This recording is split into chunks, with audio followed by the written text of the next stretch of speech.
Hey everybody, back again for another Anubis Reviews. This time, I've got a special one for you. Again, the Brewers are acting out.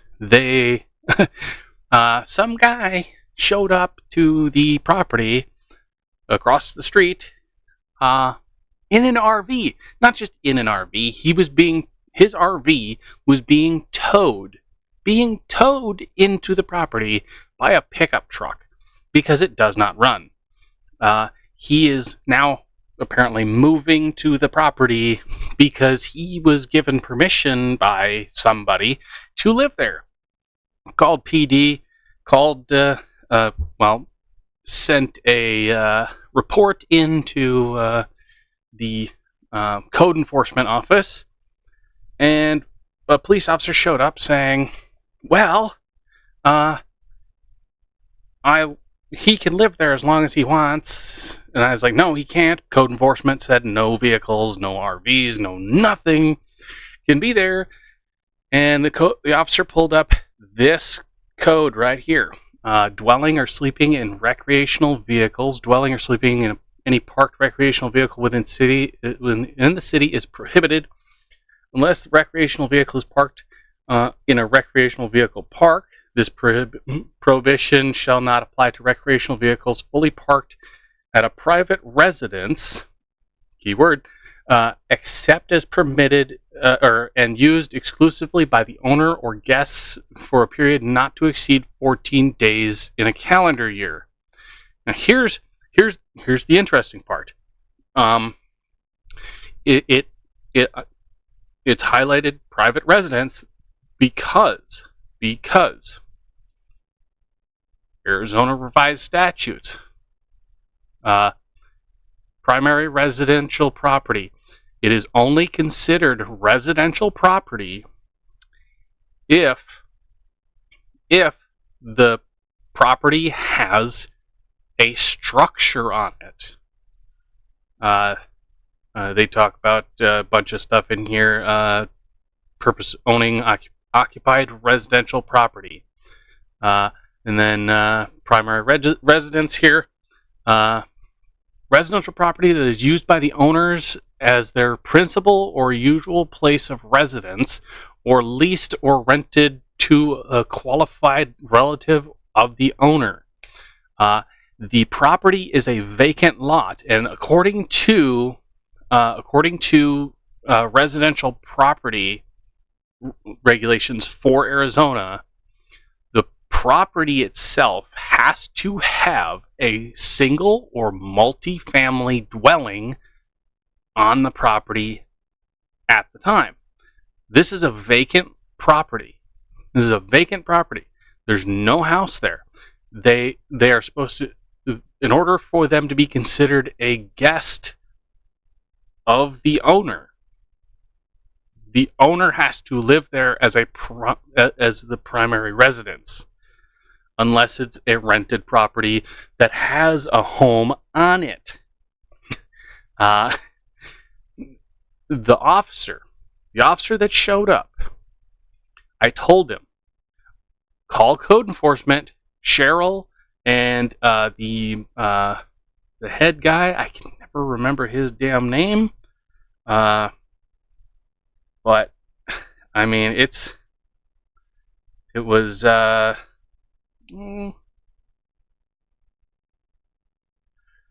man, I hate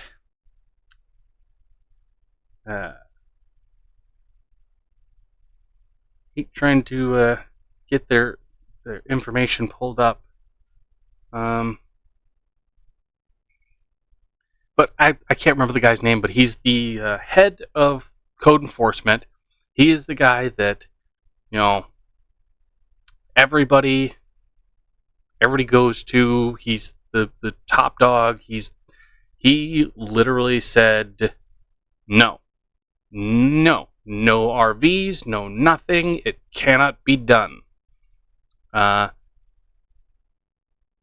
let's see. Okay, I don't know if he is. I don't know if that's the Travis guy or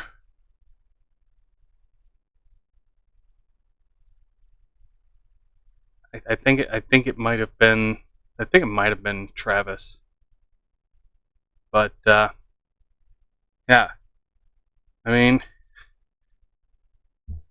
it. This dickhead. I think it was Lewis 336. He says, I asked him, "Are you going to call code enforcement?" He goes, "No, I don't have to.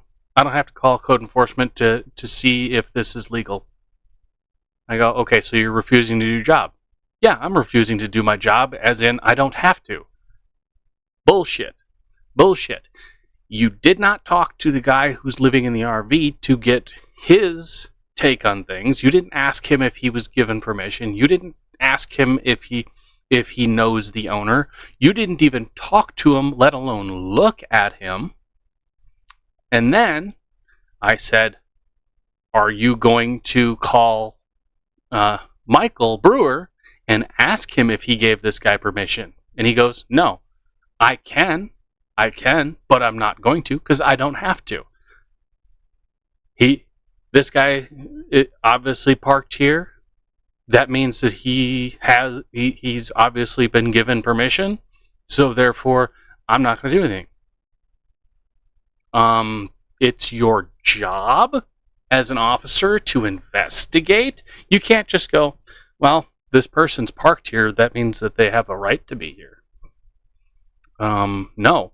See, when my black neighbors had their family member come to visit, they visited in a RV. They pulled up and parked across the street, which was on, private property, because it was a dirt lot back then. They backed into that property, and they weren't there for 2 hours, and police showed up. The city employees showed up and said, "No, you cannot park an RV on any property in city limits without permission from the owner." And you didn't have permission. And "Oh, well, how do you know we don't have permission?" "Well, we'll just call them up." So there's a whole thing about that. Plus, there was a big semi that was parked on the property over there for like 2-3 years, abandoned. It had like 16 stickers on the windows from the code enforcement because the guy left it there. And it's like, okay, that's an abandoned vehicle. When we had our RV trailer parked in our driveway, we got tagged by the city because we had set it up so that it was like basically a place where we'd play poker and just kind of like chill as a hangout, and that way we didn't have to hang out in the garage and have the cars out on the street, and we didn't have to like wake the kids and stuff. We could be in the RV. We had like the nanny cam set up so we could watch from there. We got hit by the city for that, but it's okay for some random guy to pull up and park on this property as long as the officer believes that he got permission. That's bullshit. I've posted video on here. I've posted video on here where code enforcement said no RVs, no vehicles. There has to be a residential structure here on the property in order for them to be here. And and here's the thing: an RV is only allowed on the property if the home is in livable condition. That was one thing that they said, because the house was red tagged as condemned building. It nullified any use that they could possibly use it for. No RVs, no living outside, none of that. It's illegal. unless it's, this guy.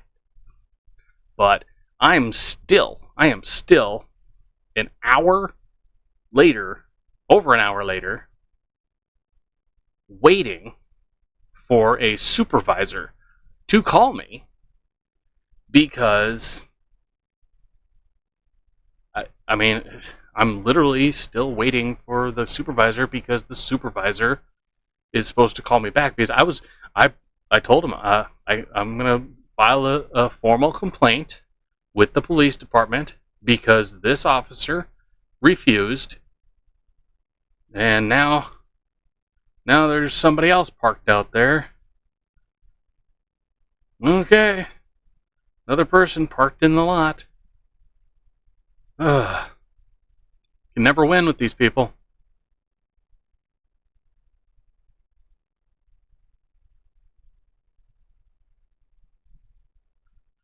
Yeah. Basically, it's illegal to live in an RV on private property unless that property has a residential structure there that somebody lives in, and that's state and city ordinances. I've got all kinds of laws up. I've been digging through, but the main ones, definition of residential properties. Residential includes real property and improvements to the property.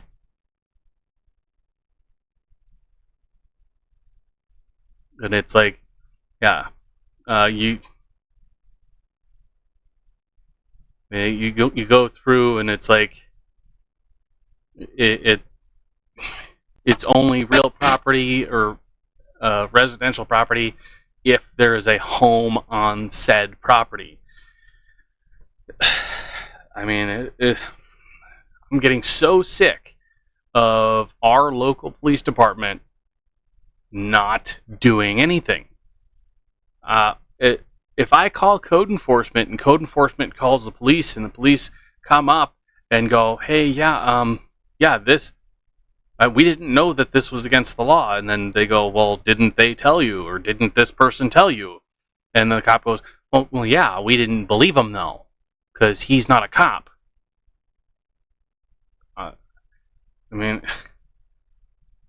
I pull up all the damn laws for everything, and I know all the laws for all this stuff that I'm calling complaints in for. I've got actual video from code enforcement, the head of code enforcement, saying no one, not even in an RV, is allowed on that property.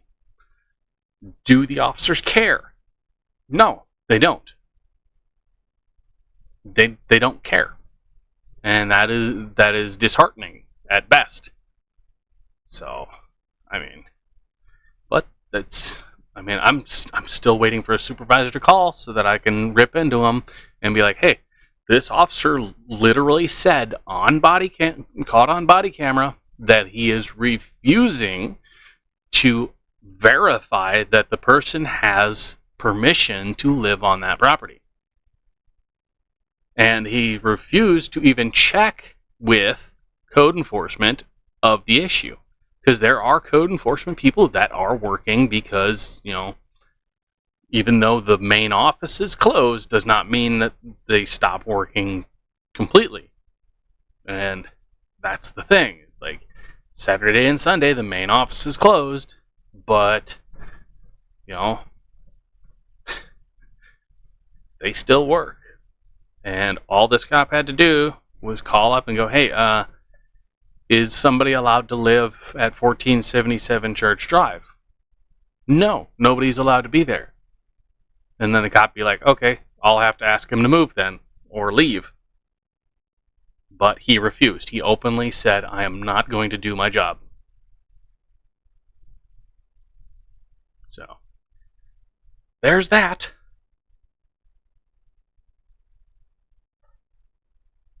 It just drives me nuts. It really does.